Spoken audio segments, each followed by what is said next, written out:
heart, heal the soul, and awaken the consciousness. Good morning, Mr. Benny Mathers. I feel like I haven't seen you forever. I know, but I'm always here. So you can always reach know. out. You know what I mean? Like, I know we're there in spirit sometimes, but yeah. I could. Yeah, we've yeah. Well, go ahead. As they say, you're always in my heart. Yeah. Thank you. Well, unfortunately, yeah, we had a couple scheduled conflicts in the past couple of shows, but now we're back up into prime time and hitting July full stride. We are hitting July. But how was your 4th? It was good. All 10, still got 10 down, still got 10 up here. So it was great. We actually went to a local, the Muckleshoot Casino is near where we live. So we had the the idea and the plan to go watch them blow things up, which we did. And then leaving was a totally different story. We got kind of like caught in the parking garage for more than 3 hours. Oh, yeah, it wasn't very much fun. So, yeah, I mean, I've you know me, I'm a morning guy. So basically it was already an early day that day because it was Friday. And so I'd gotten up early for work, and then I stayed up almost 24 hours because we didn't get home until like almost 3 a.m. Oh my Saturday morning. Yeah. So it was good. I mean, great, like things that were happening all around us. It was on someone else's dime, which makes it even nicer. But we kind of, like I said, paid the price leaving. But hey, maybe next year we'll try something different. Yeah. You know, it's been a few years since I've gone to Gasworks Park, is where I used to go with my kids all the time, right? And it's been a few years because we got caught in the traffic getting out of there one time for about 2.5 hours, but we weren't in a garage. We were just on the roads trying to get out. Yeah, it's like bottlenecked everywhere and everyone just trying to skedaddle.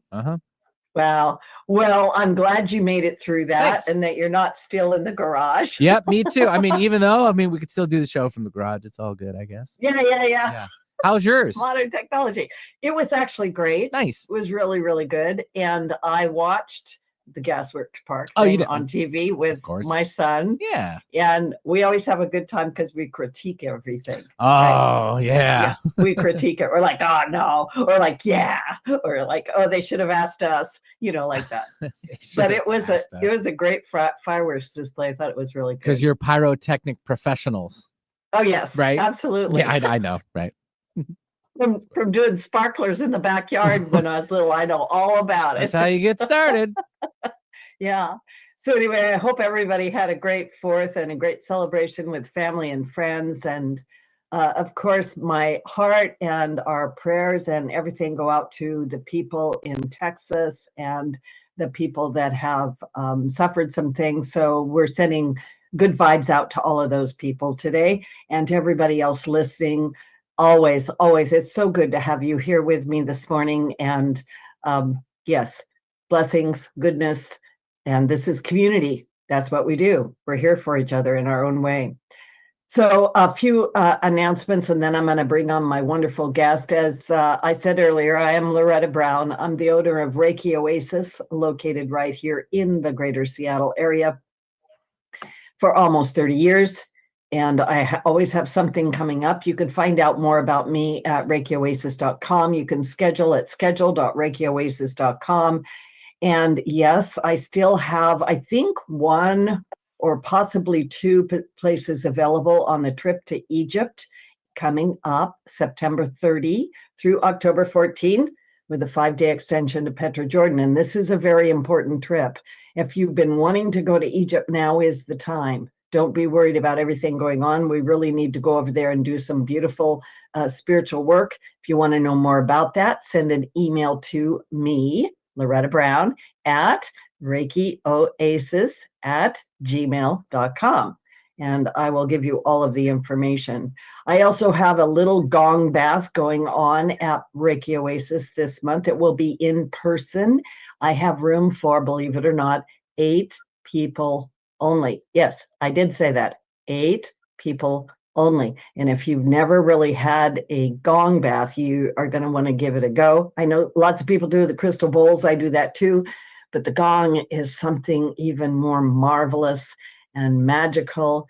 And you can sign up for that at schedule.ReikiOasis.com. How magical is it? Is it this magical? So perfect. Yes, it is.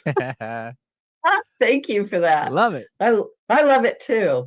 Yeah, I love it too. I've been studying with a man from Spain who's really, really good at it. And I've been a sound healer for, well, probably my whole life, Benny, but I'm learning some things I didn't even know and having experiences with the gong that are indefinable. With the what? Way beyond anything. The gong. I know what you mean. We got to work on our timing. It's funny. Thank you so much, Betty. You are so delightful. I love it. Everything you add to the show, I do. I'm going to send those emails to you. All right. They're like Benny. Yeah. Benny and The Gong Show, which is The Gong Show. There we go. Oh, boy. I think I'm done now. Yeah, right. That's really great. Anyway, let me do a quick astrology check-in, and then we're going to bring Nina Cheng in. And by the way, that gong is really great for Nina coming in, too. We'll just keep that in the back, right? Well, maybe we'll have something else for her. Okay. Anyway, yeah, welcome to July, everybody. And boy, oh boy, July just shoved us right out the door, didn't it? This month, we've got Neptune, Saturn, Mercury, and Cryon. Yeah, Cryon for sure. Keep crying on. Is my joke about Cryon, the healing asteroid, right? They're all going to station retrograde this month, and they're going to slow things down. We already have Mercury in retrograde, so you might be feeling a little mentally scattered, or you know how it is when Mercury's retrograde. Sometimes we have problems with our technology or communication or things like that. And then later on this month, we're going to have a Mercury Cazimi. I love Cazimis. That just means that it's close to the sun. So we started July with the Sirius gateway, the star Sirius, and which is also known as our spiritual sun. And this alignment has been bathing us in high frequency energies that can help evoke new ideas and unlock our intuition. And it might be feeling a bit strong or a bit heavy. I've had a lot of people telling me that they don't know what's going on, but they're just sleeping all the time. And sometimes that is what happens when there's the high frequencies or some sort of a stimulation within the body. So just take care of yourself. We had Neptune go retrograde on July 4th, the planet of dreams and illusions. It moved into Aries earlier this year. But with it retrograde, it's giving us a little break from any new lessons that would have come up since its arrival. And Neptune retrograde can expose untruths and bring illusions to the surface for examination.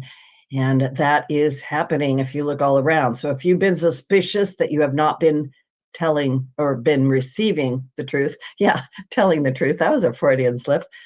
Neptune retrograde is a good time to investigate and find answers. And Neptune retrograde also can sometimes stifle our creative inspirations, but recognize that sometimes we have to stop a little bit or pause a little bit, catch our breath a little bit before we move forward. So it doesn't necessarily have to be a bad thing. By the way, Neptune will station direct on December 10th. So we've got several months here of that backward motion. July 3rd and 4th, Venus also conjunct Uranus, coming together in Taurus to stir up relationship issues that can actually help us work through some things, come to conclusions, or actually move ahead in relationships.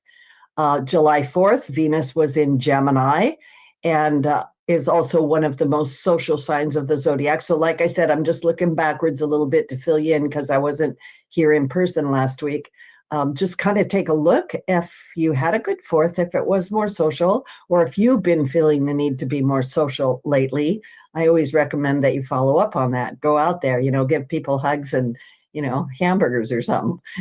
July 7th, one of the big cosmic shakeups of 2025, we had Uranus in Gemini. Uranus is the planet of awakening and change. And so its move into Gemini indicates a new area of life that will be awakening and changing for us. And as we begin this new cycle, we also end an old cycle. Uranus entered Taurus in 2018.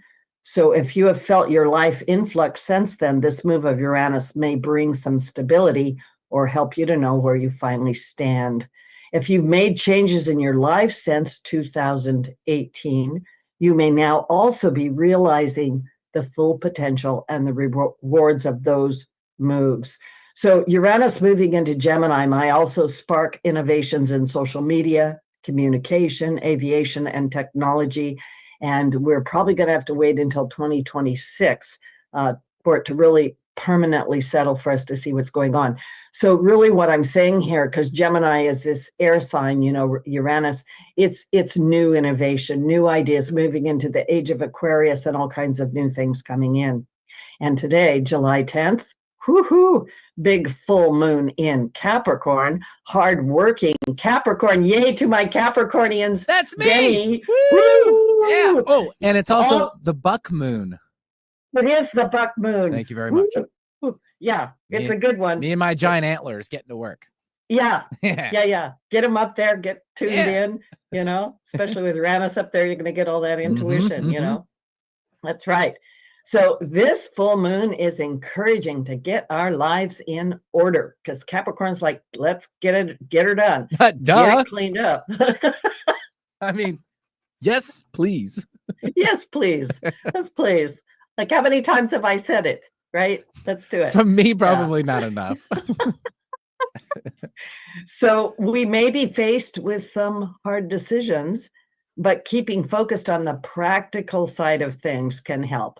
And of course, the full moon is generally a high emotional time where things will come to the surface. But the Capricorn full moon asks us to see things in a more black and white manner. It's this or it's that. Let's just get it done, right? As Capricorn rules over Saturn, and Saturn is geared to go retrograde on July 13, we may also feel our Saturnian lessons rise up to challenges. Remember, Saturn is the lord of karma, right? Discipline, structure. And as it goes backward, it's also moving into Aries, Saturn that is. It's a time to do a life review. Do you like where you're headed? If the answer is no, this is your chance to make plans and take steps to change course. Saturn wants us to step up and take responsibility for our lives and the direction they are moving in. And while it's in retrograde, it's the perfect time to go over and review what we want to change and what we no longer wish to tolerate. And Saturn retrograde also tends to highlight where we need to set boundaries with ourselves and others.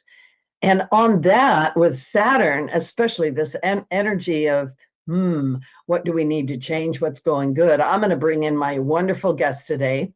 My guest is Nina Cheng.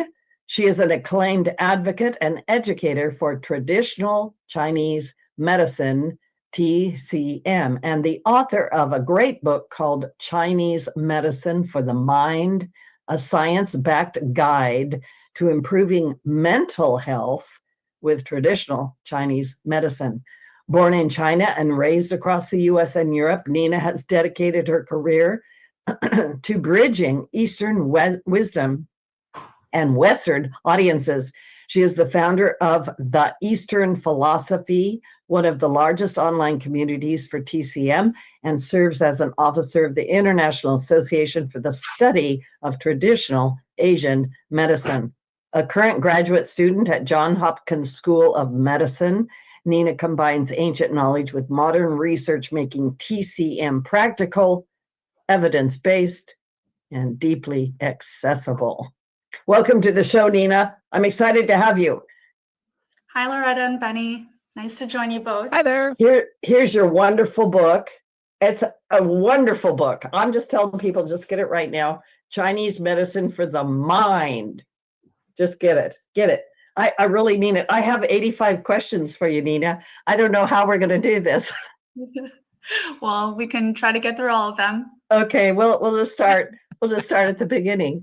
I would love for you to let us know, how did you get into traditional Chinese medicine? was there a moment, was there something that happened that really you said, yeah, that's it? I think there were several moments or, a lot of moments throughout my life, but I basically grew up with it from infancy, having been born in China and both my parents being Chinese. It's really part of just everyday life there. And even if you go to a hospital in China, there's usually both a Chinese medicine wing as well as a Western medicine wing. So it's kind of practiced in a more integrative manner. But I think probably the biggest moment was well, probably two, but one of them was, I think a lot of young women, when they first have their period, they get a lot of menstrual cramps, or even into adulthood. And I remember my mom giving me this little wax ball filled with herbal pills, and basically they went away immediately, like within 20 minutes. And that's actually a product that I still use all the time today. It's a bunch of herbs made with dehydrated chicken soup. But there were just so many experiences that I had, throughout my teenage years or early adulthood where, maybe it was a chronic condition that didn't have a lot of good treatments in Western medicine. So another thing is like sinus congestion. I had a lot of that growing up. And I went to so many doctors who administered different allergy shots. I think one day I had 80 or 90 allergy shots, and they couldn't figure out like why I was getting this. And then eventually I went to a Chinese medicine doctor, and they just prescribed an herbal formula for me. And pretty much it went away within a week, like permanently.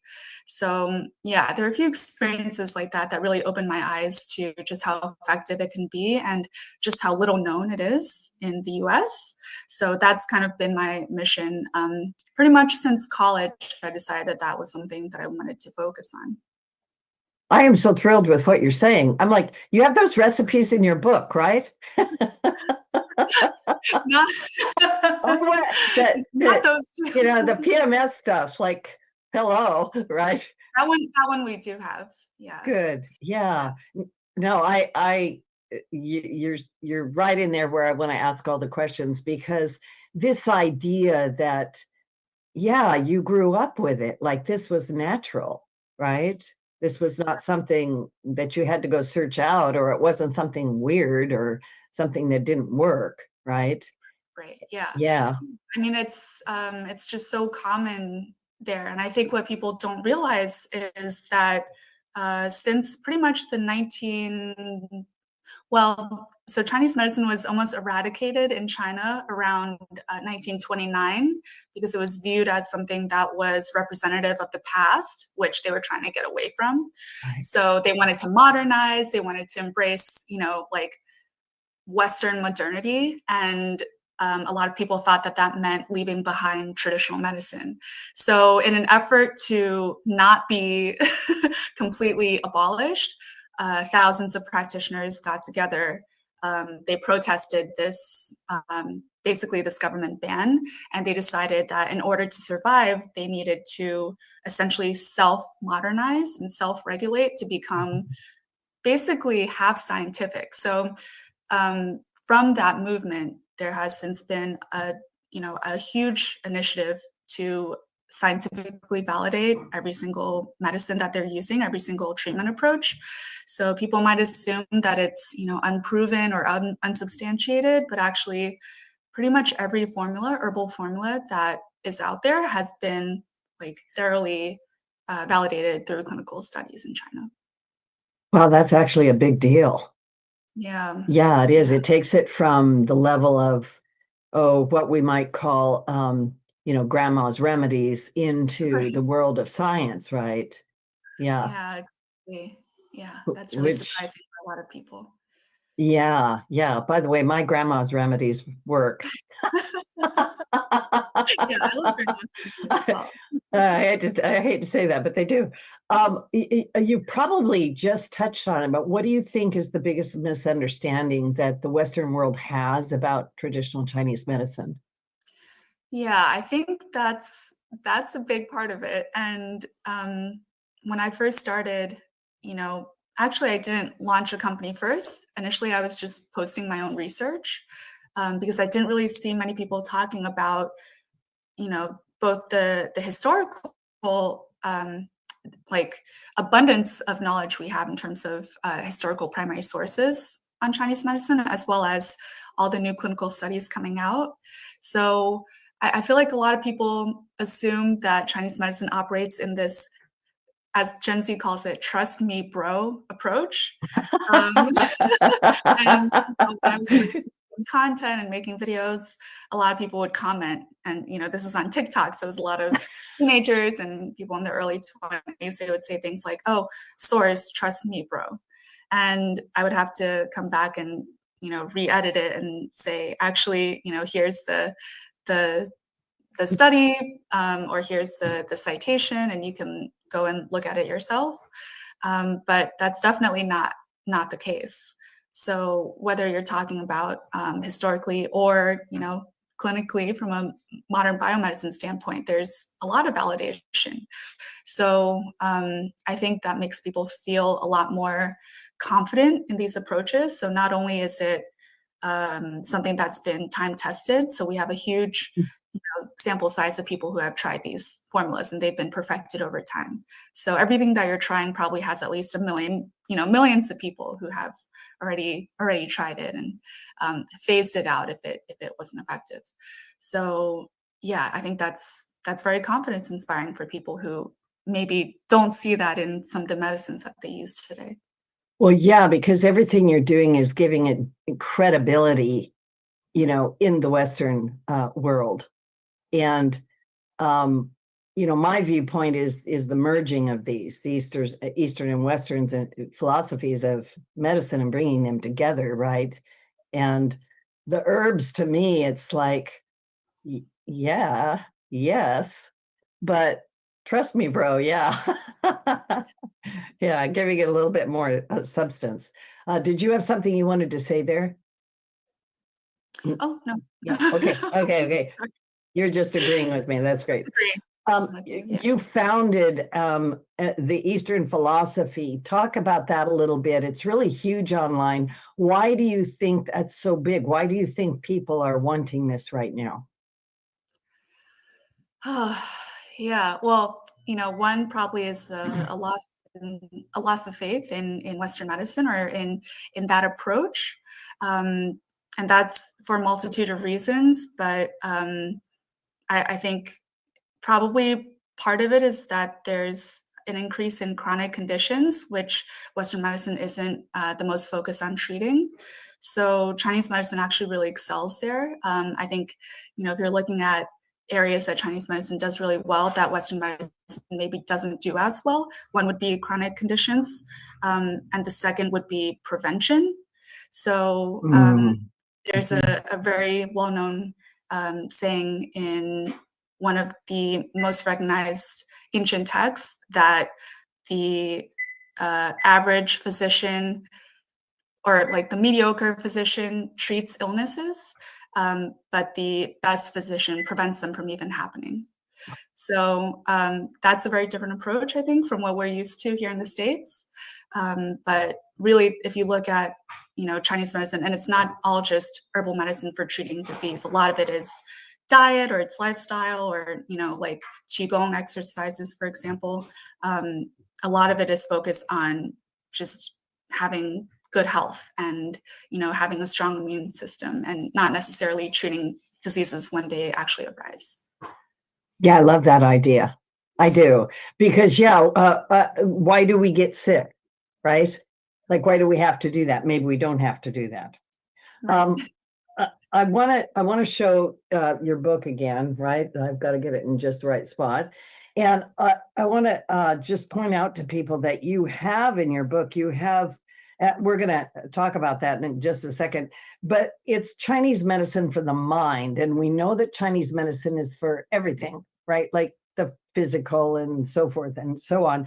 Your chapters are things like insomnia, depression, anxiety, ADHD and lack of focus, brain fog, trauma, right? Things like this.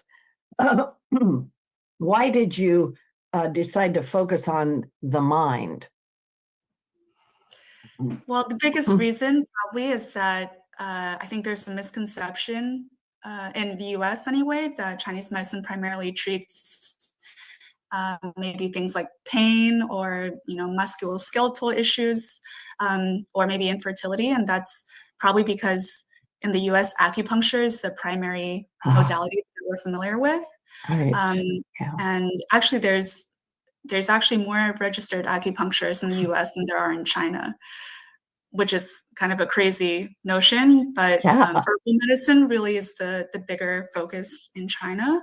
So here it's kind of flip-flopped. But I mean, acupuncture is also an incredible healing modality, but in China, oftentimes herbal medicine is considered more sophisticated or more capable of treating a wider variety of conditions. So I don't want to say that we're limited by acupuncture, because we're not. Acupuncture is really effective for pretty much everything as well. But that's also the misconception there in China. So here, I think because acupuncture is primarily a physical treatment, people just build these assumptions that, oh, it's for a local issue with a limb or for like back pain or something like that. So I think a lot of people don't even realize that traditional Chinese medicine is capable of treating non-physical conditions. So that was the major reason. And then the other is really just that, obviously, I think everyone knows that through the pandemic, there was an increase in a lot of these mental health issues, especially amongst young people, people who maybe were going to go to college and they weren't able to, or they're just stuck at home without seeing friends, or just on their computers all the time. So that was kind of alarming, as well as concerning. So this is also an easy, okay, maybe not easy, but a way that can address a lot of those needs as well. And I was seeing a lot of comments coming in from my followers, this is what I'm suffering from. What can I do about, anxiety or depression or what have you? Yeah. I actually love the fact that you did that you came from that approach. In the work that I do with people, emotions are the basis of just about everything, unresolved, mental, emotional conflict. And it really affects our health. We always talk about stress as a silent killer. And I want to, we're going to take a little station break, and we'll talk more about that when we come back. But I just want to say thank you for your beautiful book. This is a wonderful book. Whoops, I went away. Let me come back. Having trouble with my there we go. She's back. There we go. Yeah. The Chinese medicine for the mind. And you have it laid out really, really beautifully. Beautiful pictures in it, really easy to understand the way you've written it. It's very in-depth, very insightful. And I think you figured out how to approach the Western mind. So good on you. And my guest today is Nina Cheng. We are going to take a little station break. This is Loretta Brown. We'll be right back. Cool. All clear.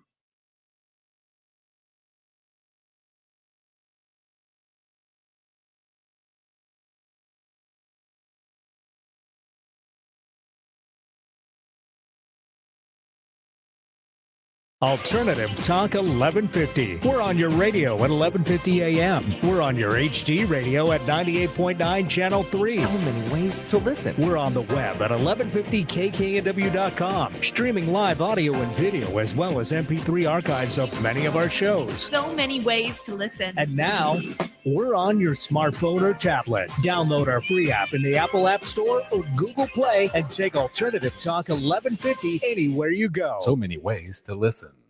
Energy is powerful. It's all around us, mysterious, full of potential. Directing positive, healing energy to raise your vibrational rate through Reiki can change your life. Reiki Master Loretta Brown has relieved stress, sadness, anger, and even helped clients lose weight, stop smoking, and end sleep disorders. Worldwide, people have sought out Reiki Oasis. If you want help with your dis-ease, visit ReikiOasis.com. Harness life's energy. Visit ReikiOasis.com today. Driving It Home with Patty Vasquez. Really, we need to start accepting that the vision that these people have, the Heritage Foundation, Musk, Alito, and Clarence Thomas, they are prepping us for a dictatorship. We need to destroy the democracy from the inside, making it dysfunctional and not functioning at all, so that they can take it over with their form of dictatorship and make this a corporate entity. Don't miss Driving It Home with Patty Vasquez, Tuesday through Saturday at 12 a.m. right here on 1150 KKNW. Hear that? That's the sound of your life. Perfectly imperfect. Beating in rhythm to the world you've created. But every time you drive after drinking, music gets drowned out. Your life sounds pretty great. Don't let a buzz ruin it. Buzz driving is drunk driving. Don't drive buzzed. A message from NHTSA and the Ad Council. Make it a great day. Keep your dial on Alternative Talk 1150.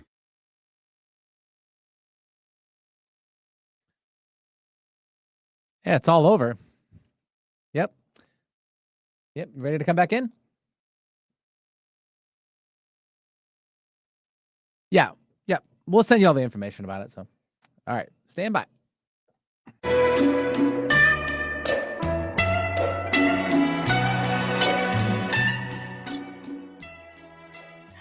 I love it. Welcome back to the original Loretta Brown Show with my guest today, Nina Cheng. And just a reminder, these shows are archived. You can download them for free at the KKNW 1150 AM archives for the original Loretta Brown Show. And of course, we're on iTunes, Podcast One, X, Spotify, Megaphone, YouTube. Pick something. You'll find us. Go back and listen to the show over and over. Listen to all the other shows and get Nina's book, Chinese Medicine for the Mind. Get it right now. Just go get it. Find a place to get it. It is on Amazon, I know, but it's also other places. So do that. We are having such a great conversation. I want you to go a little bit deeper into how does emotion play into all of this? And you also have these, I'm just going to show this one page. And of course, there's all kinds of other pages, but this is a great page in the book. What page is this? I can't see. Page 26, I think it is, somewhere in the book. And it shows somebody who's their liver and they're angry and their heart and they're euphoric and the spleen and so forth. Could you talk a little bit about emotions and how they play into our health? Yeah, you're right. It is page 26. Thank you. Yeah. So, well, I guess the first thing I should say is that in the Chinese medicine tradition, it does recognize that emotions are also normal, and that they're not necessarily a bad thing. And that even goes for what we might consider the negative emotions, like, anger or frustration or grief or sadness. So anger, for example, I think in the West, it's generally considered just overall negative, but from a Chinese perspective, it's also considered that you might be standing up for something, like standing up for justice, for example. So, everything is about, I guess, embracing the balance. So every condition or every emotion, it has, what we might say both a yin and a yang.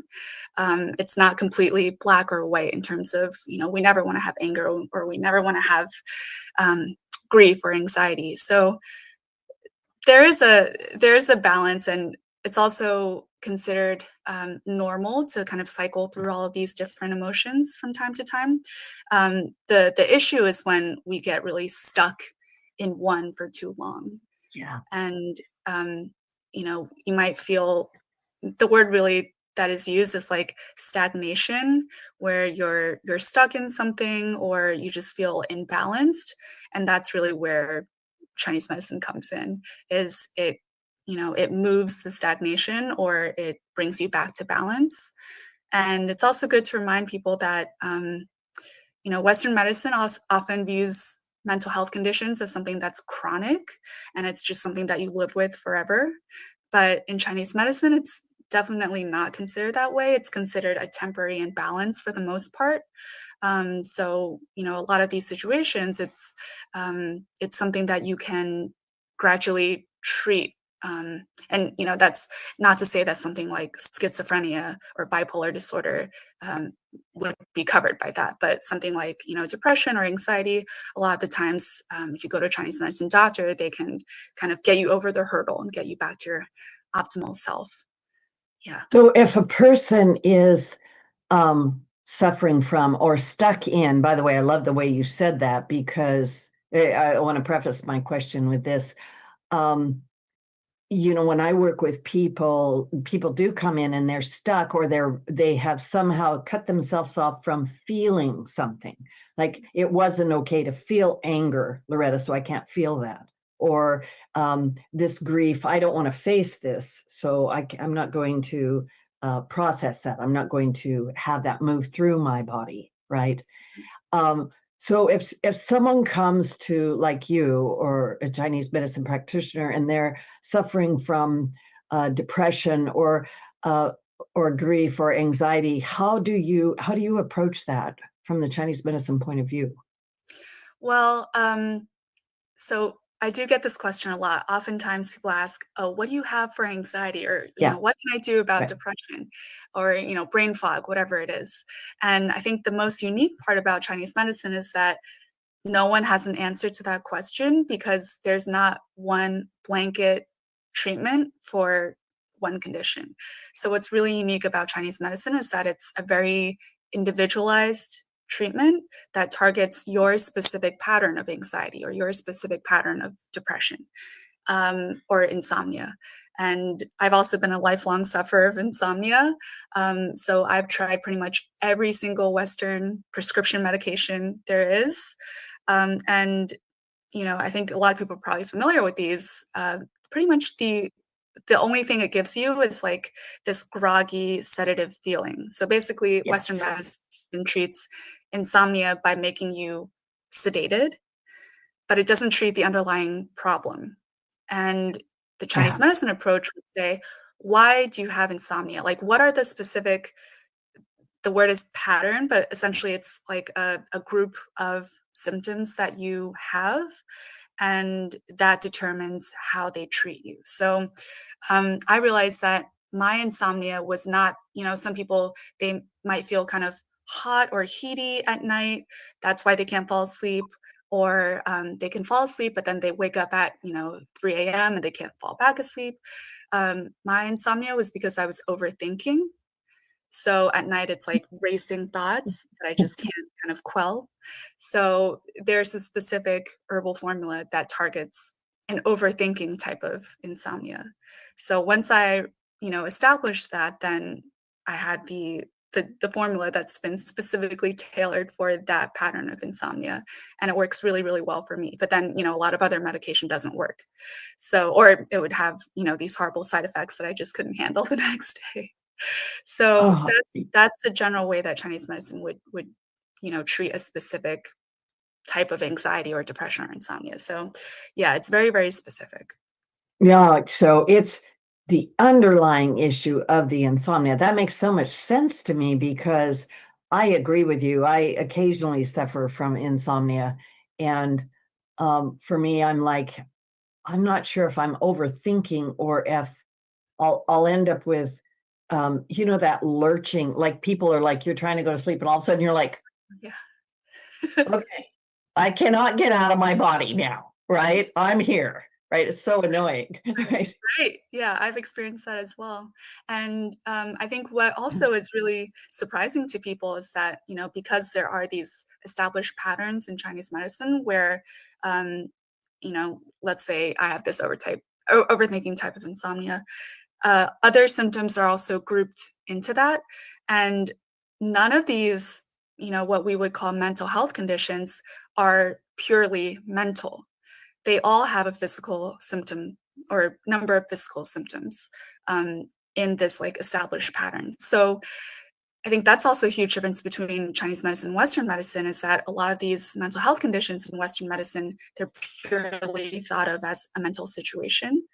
But in Chinese medicine, they would say, oh, if you have anxiety, do you also experience digestive issues if you have a panic attack? Like some people, they immediately have to go to the bathroom. Or, Right.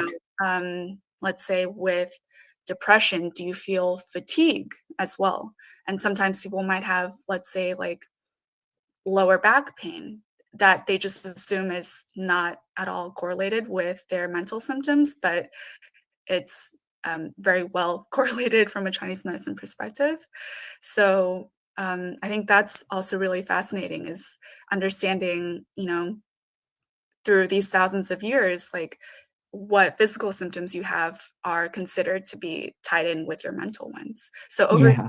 for example, that often happens, or that type of insomnia often happens to women who experience a lot of like menstrual bleeding or postpartum even. So blood loss or like anemia is something that's associated with that. So that's something that really isn't explored at all in the Western tradition. Oh yeah, I have so much I could say, and then women's health, I do want to touch on that a little bit more, but I am so fascinated with everything you're saying. Like I feel like I can't get out the door fast enough to come see you, right? Nina, fix me. Anyway, but this idea also that, in Western medicine, we're so, everybody wants the diagnosis. Oh my goodness, I just have a great big huge stellar blue jay that's looking at me. So the bluebird of happiness, right? But I just want to say, we're so stuck on the diagnosis, and the word insomnia to me is now, just with the little bit you've said, is very feeble. It doesn't tell me anything. It just says I can't sleep, and then the underlying issues, and then having the herbs that will be able to come in and provide that balancing within yourself, because not to get caught in the weeds, but we have our different, we have our fire and our water and our wood and we have all of that also going on, the elements in the body. I want to, like, where can I go from here? I have so much I want to ask. I want to talk about female health, women's health and hormones a little bit. You kind of touched on it when you were talking about your grandma giving you that ball of pills, My right? mother, yeah. Oh, your mother. It was your mother. Thank goodness for your mother. Bless her. And talk a little bit about women's health and how Chinese medicine approaches all of that. Yeah. I think what will surprise people the most is that women's health is actually much more, how would you say it? There are many more treatments for women's health conditions than there are for men's health conditions in Chinese medicine. So if you look at any textbook, and oftentimes it's listed by specialty, like gynecological diseases is like huge. It's many, many, many pages long. And then men's health is like one paragraph. So I always think that that's quite funny. I think that's hysterical for some reason. I almost feel like we're the other way over here, like push them in the back, right? Don't talk about your period. Don't bring that up. But I mean, there's a really long history of treating women's health conditions in Chinese medicine. So, you have like textbooks for gynecology or, OBGYN going back thousands of years.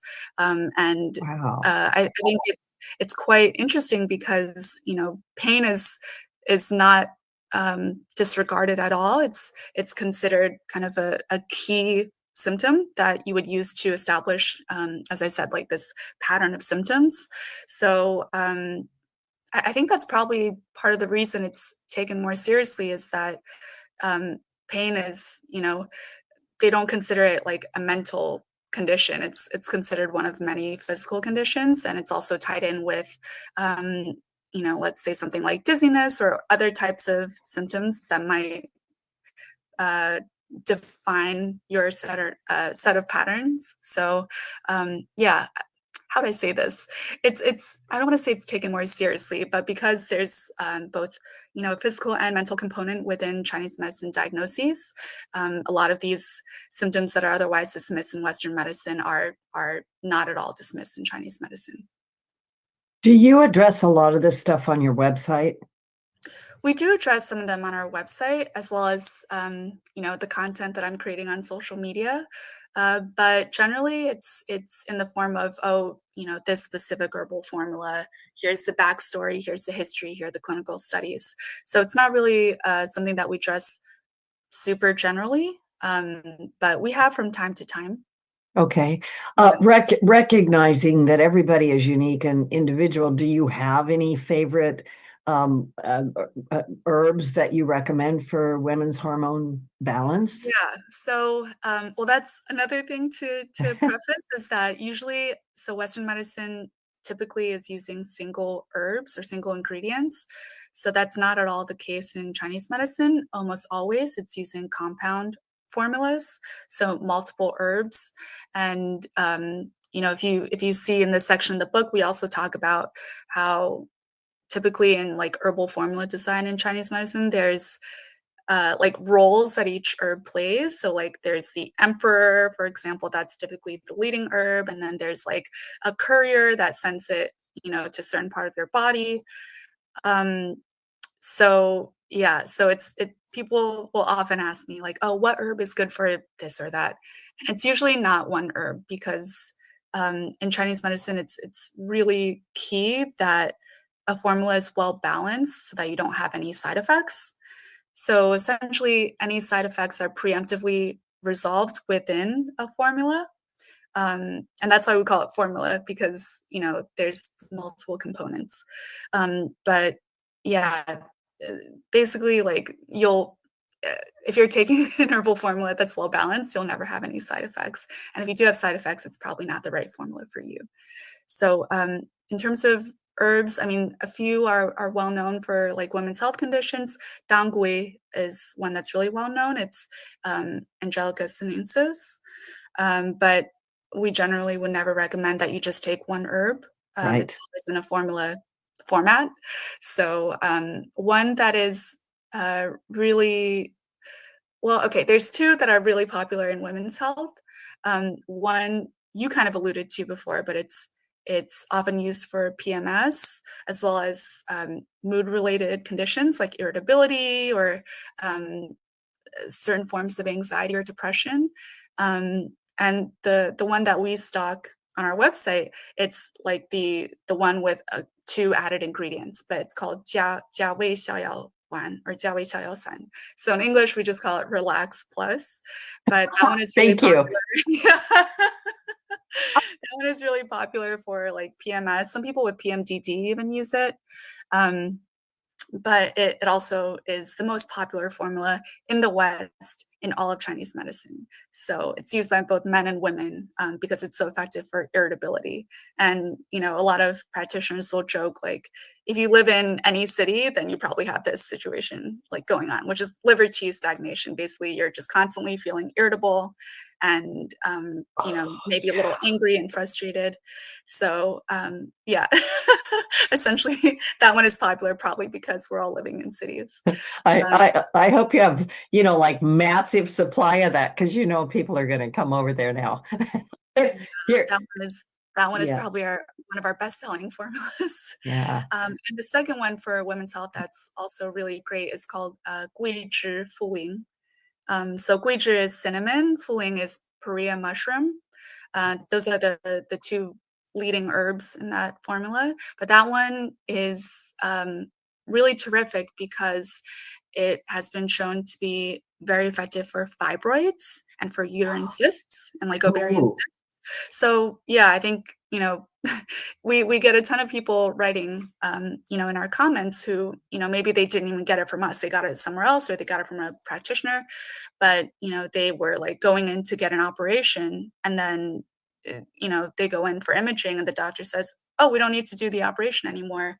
Your cyst or your fibroid has shrunk and it's undetectable. Wow. So, yeah, you can just like look back at some of our videos and just read the comments of people saying this. But yeah, and there's a lot of clinical studies as well to show how effective it can be. I love those stories so much. So much. Tell more, right? Like I love those stories. I really, really do. I want to talk briefly. And by the way, I just want to remind people they can go to your website and they can get these items from you, right? You can buy Yeah, them from you.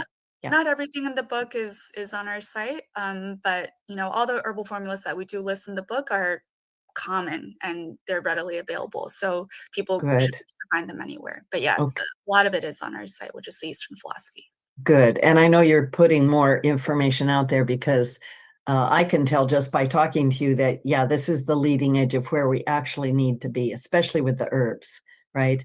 And helping the body come into balance or helping it to heal itself or relieve that liver chi stagnation, get rid of that. That's rampant here right now. People are just going at each other, right? Yeah, it really is. I think everyone probably needs that formula sometime in their lives. Yeah, let's But make it. not everything is herbal medicine based in the book. So I do want to mention that. So a lot of it is also free remedies, I guess you could say. So we have a lot of acupressure exercises. So every chapter of the book has an acupressure protocol or multiple acupressure protocols. And a lot of these sections are written with the help of Brand Stickley, who's a very well-known psychiatrist of Chinese medicine who's based in Portland, but he's probably the most recognized one in the English-speaking world. So he is wonderful and really focuses on mental health in Chinese medicine. But yeah, so we have acupressure. We also have a lot of qigong exercises and even music therapy.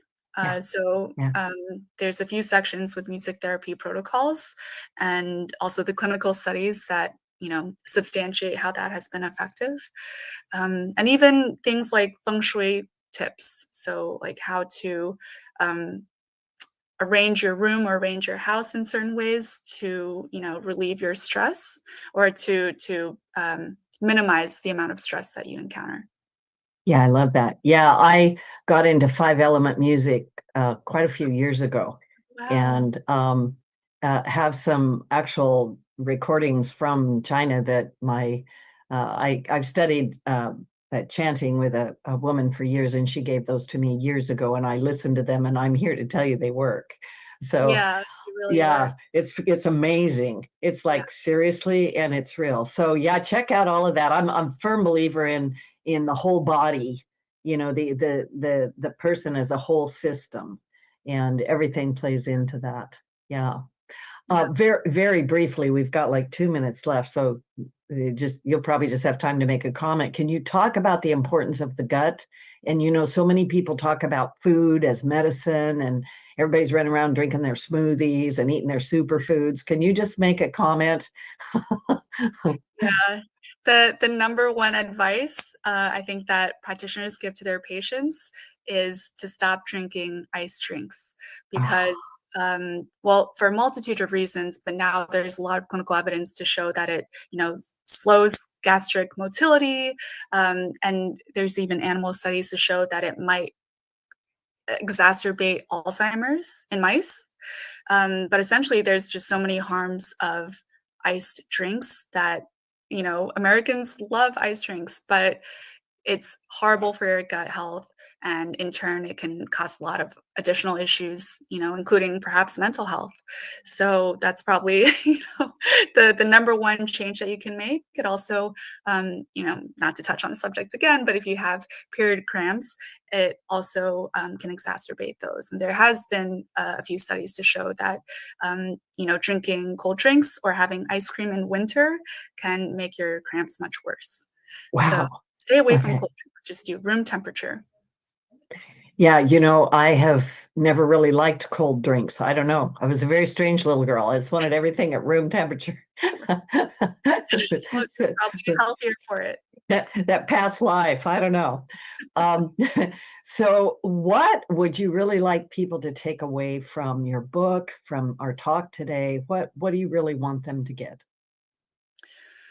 Oh, well, if you have any issues, I think it's worth checking out Chinese medicine. And I guess that's probably everyone. Even if you think you're healthy or you're considered healthy from a Western standpoint, that might not be the case from a Chinese medicine standpoint. Because I think we almost kind of gaslight ourselves into thinking, oh, whatever I'm suffering from is totally normal. And that's maybe not the case. You might be able to feel better with some very simple changes. Yeah. So, Nina Cheng, it has been a delight to have you on the show. I'm going to come see you right now and give me the herbal formula for that insomnia that I have occasionally, and maybe other mental health issues that only my children will tell you that I have. Anyway, so much blessings to you and goodness and love, and find out more about Nina at your website, which is what? TheEasternPhilosophy.com. Thank you so much. Everybody, enjoy your week. Be good under the full moon of Capricorn. It's time to work hard. Benny Mathers, you're the best. Nina Cheng, blessings to you. Thank you so much.